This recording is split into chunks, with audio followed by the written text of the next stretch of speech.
Good morning, students. This is your English class. Today in this class, we are going to start Unit 4 in your English literature book. So students, let's open page number 95 in your English literature book. In this page, there are the starter windows of Unit 4. Okay? Before going to study the main chapters, those are given in Unit 4, we have to study the starter kit. है ना? We have to study the starter windows. Okay? So students, there is the starter windows of chapter 4.1 of Unit 4.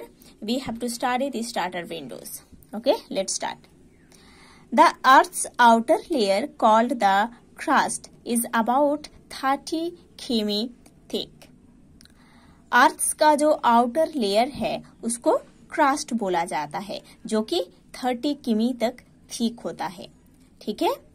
अर्थ का जो outer layer है उसको crust बोला जाता है, जो कि 30 किमी थिक है. It has in it large sheets of rocks called tectonic plates. Okay.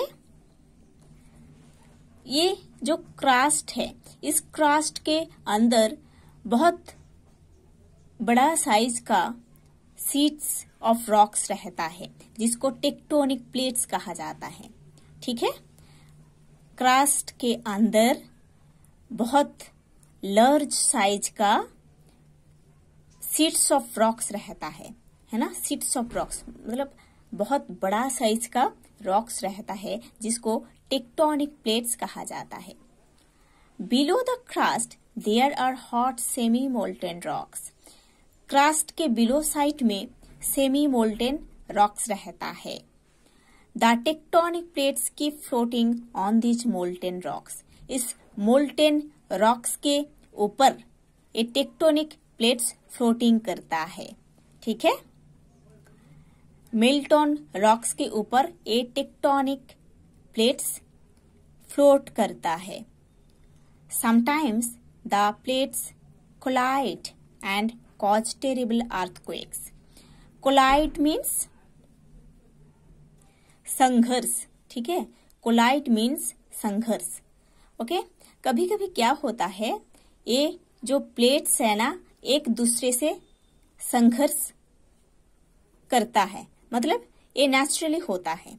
ठीक है. ये प्लेट्स जब एक दूसरे से नेचुरली संघर्ष में आता है, तब टेरिबल अर्थक्वेक्स होता है. ठीक है.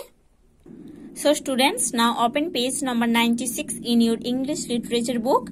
See on the top of the page there is chapter 4.1 of Unit 4. The topic is our quaking planet. Okay.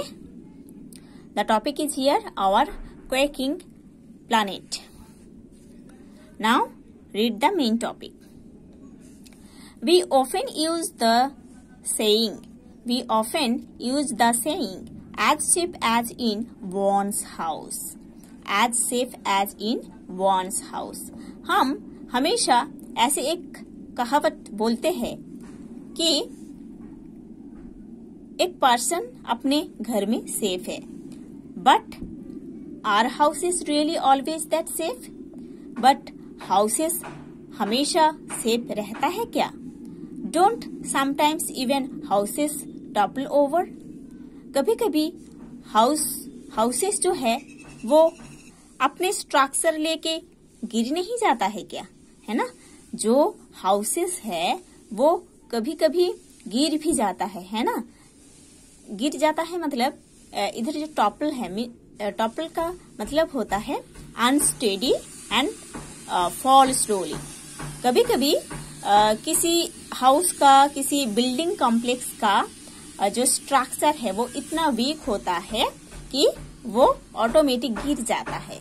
तो इसीलिए बोल रहे हैं एक हाउस कभी कभी गिर नहीं जाता है क्या अपने स्ट्रक्चर लेकर? What happens when there is an earthquake and the whole ground starts trembling?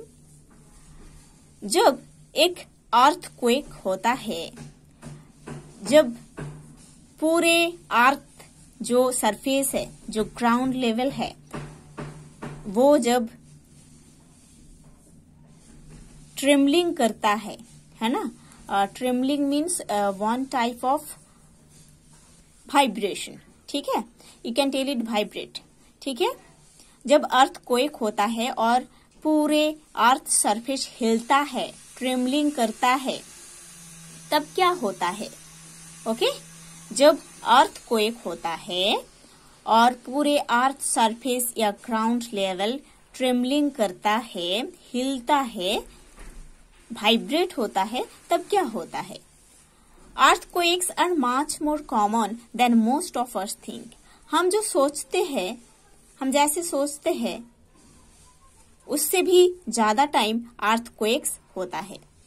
In fact, the earth shakes about once every 30 seconds. In fact, her 30 seconds में अर्थ एक बार ऐसे ट्रेमलिंग करता है, ऐसे हिलता है, जो हमको नहीं पता होता है, ठीक है। एवरी 30 सेकेंड में अर्थ एक बार ट्रेमलिंग करता है ना, वाइब्रेट करता है, जो हमको नहीं पता चलता है। We have probably a million earthquakes a year, और एक साल में मिलियन ऑफ अर्थक्वेक्स होता है। Most of the earthquakes are so weak that only special instruments called seismographs can show that an earthquake has really happened. Okay? Most of the earthquakes इतना week होता है जो हमको पता नहीं चलता है, बट एक इंस्ट्रूमेंट है जिसका नेम है सिस्मोग्राफ्स। उस इंस्ट्रूमेंट से पता चलता है कि अर्थक्वेक का जो मेजरमेंट है वो कितना है, ठीक है। एक इंस्ट्रूमेंट है जिसका नेम होता है सिस्मोग्राफ। उस इंस्ट्रूमेंट से पता चलता है अर्थक्वेक का मेजरमेंट, अर्थक्वेक कितना हुआ है, ठीक है। And there is the picture and some instruction of seismograph instrument.